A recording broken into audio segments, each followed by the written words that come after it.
Rusia klaim selama 10 hari terakhir, tewaskan 170 tentara bayaran di Ukraina.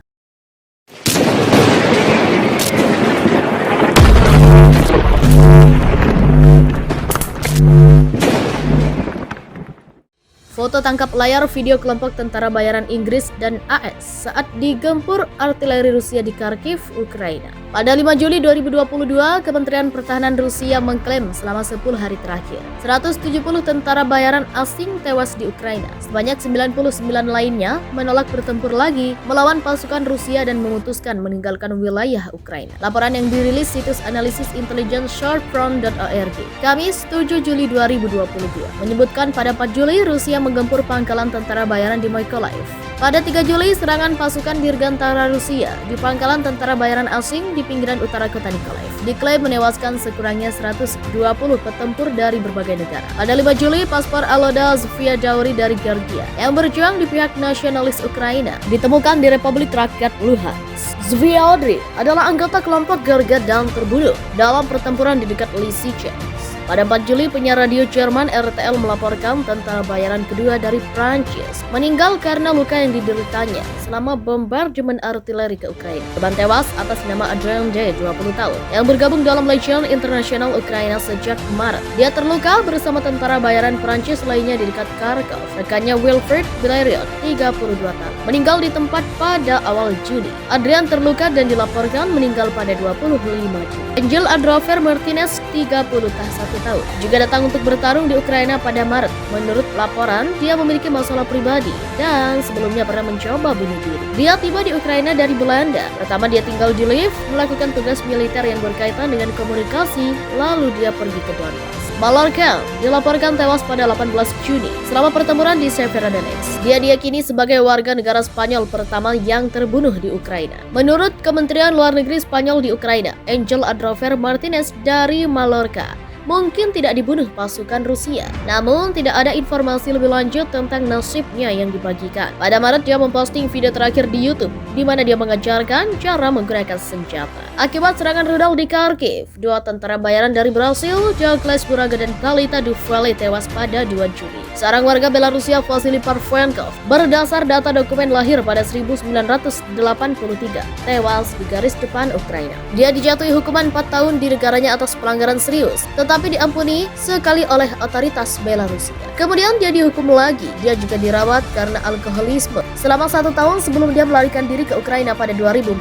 Selanjutnya ia bergabung ke OUN, Organisasi Nasionalis Ukraina, dan kemudian formasi Nazi Azov. Dia adalah salah satu tentara bayaran asing pertama yang menerima kewarganegaraan Ukraina. Parfenkov dijatuhi hukuman di Kiev karena berpartisipasi dalam pogrom. Sejak awal operasi militer Rusia, ia bergabung dengan Batalion Kastus Kalinovsky. Pada 1 Juli, seorang tentara bayaran berpaspor Polandia ditangkap selama pertempuran di dekat Lysychansk dan dia diberi pertolongan pertama oleh tentara Rusia. Lebih banyak tentara bayaran asing ditangkap di garis depan Donbas oleh pasukan pimpinan Rusia. Mereka menghadapi persidangan di Republik Rakyat Donetsk. Pada 9 Juni, warga Inggris Sean Pinner dan Aidan Aslin serta Shadan Ibrahim dari Maroko dijatuhi hukuman mati di Donetsk. Semuanya mengaku bersalah atas agresi bersenjata yang bertujuan merebut kekuasaan di DPR. Pada 4 Juli, tentara bayaran Inggris Aidan Aslin mengajukan banding atas hukuman matinya ke Mahkamah Agung Luhansk agar hukumannya diringankan. Dia menjadi tentara bayaran terakhir yang mengajukan banding atas keputusan pengadilan. Pada akhir Juni, Aslin berbicara kepada penduduk Donbas dan Rusia dan meminta maaf atas tindakannya. Menurutnya, penembakan di pusat kota Donetsk oleh angkatan bersenjata Ukraina membuka matanya terhadap perang di Ukraina.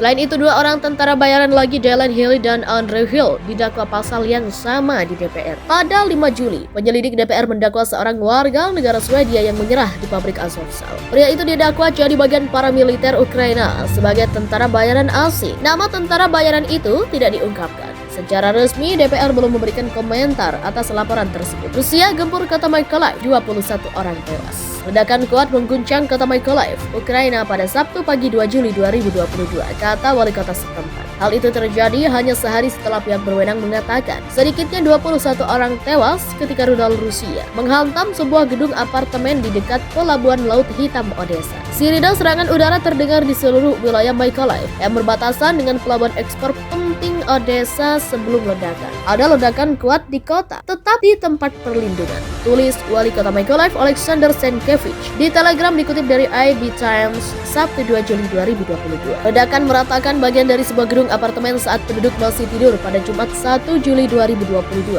Serangan ini merupakan yang terbaru dari serangkaian serangan rudal Rusia yang ditujukan di permukiman warga sipil. Dalam pidatonya video malamnya pada hari Jumat, Presiden Ukraina Volodymyr Zelensky mengecam serangan itu sebagai tindakan yang sadar dan secara sengaja menargetkan warga sipil dan bukan seperti kesalahan atau serangan rudal kebetulan. Kiev mengatakan Moskow telah mengintensifkan serangan rudal jarak jauhnya, termasuk menghantam sasaran sipil jauh dari garis depan. Rusia juga mengatakan bahwa pihaknya telah membidik situs militer Ukraina. Namun, juru bicara Kremlin Dmitry Peskov mengutip pernyataan Presiden Rusia Vladimir Putin selalu mengatakan bahwa angkatan bersenjata Rusia tidak menargetkan warga sipil. Serangan rudal Rusia di wilayah Odessa, Ukraina pada Jumat 1 Juli dini hari menewaskan sedikitnya 17 orang. Puluhan orang terluka dalam serangan tersebut. Setidaknya salah satu sasaran adalah gedung tempat tinggal. Lebih banyak tentara bayaran asing ditangkap di garis depan Donbas oleh pasukan pimpinan Rusia. Mereka menghadapi persidangan di Republik Rakyat Donetsk. Pada 9 Juni, warga Inggris Saint Pinar dan Aidan Aslin serta Shadan Ibrahim dari Maroko dijatuhi hukuman mati di Donetsk. Semuanya mengaku bersalah atas agresi bersenjata yang bertujuan merebut kekuasaan di DPR. Pada 4 Juli, tentara bayaran Inggris Aidan Aslin mengajukan banding atas hukuman matinya ke Mahkamah Agung Luhansk agar hukumannya diringankan. Dia menjadi tentara bayaran terakhir yang mengajukan banding atas keputusan pengadilan. Pada akhir Juni, Aslin berbicara kepada penduduk Donbas dan Rusia dan meminta maaf atas tindakannya.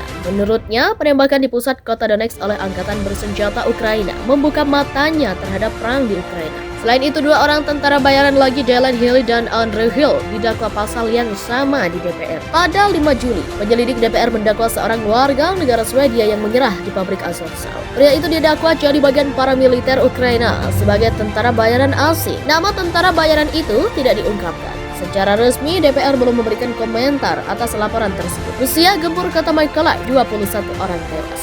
Ledakan kuat mengguncang kota Mykolaiv, Ukraina pada Sabtu pagi 2 Juli 2022, kata wali kota setempat. Hal itu terjadi hanya sehari setelah pihak berwenang mengatakan sedikitnya 21 orang tewas ketika rudal Rusia menghantam sebuah gedung apartemen di dekat pelabuhan Laut Hitam Odessa. Sirine serangan udara terdengar di seluruh wilayah Mykolaiv yang berbatasan dengan pelabuhan ekspor penting Odessa sebelum ledakan. Ada ledakan kuat di kota, tetap di tempat perlindungan. Tulis Wali Kota Mykolaiv Alexander Senkevich. Di Telegram dikutip dari IB Times, Sabtu 2 Juli 2022. Ledakan meratakan bagian dari sebuah gedung apartemen saat penduduk masih tidur pada Jumat 1 Juli 2022. Serangan ini merupakan yang terbaru dari serangkaian serangan rudal Rusia yang ditujukan di permukiman warga sipil.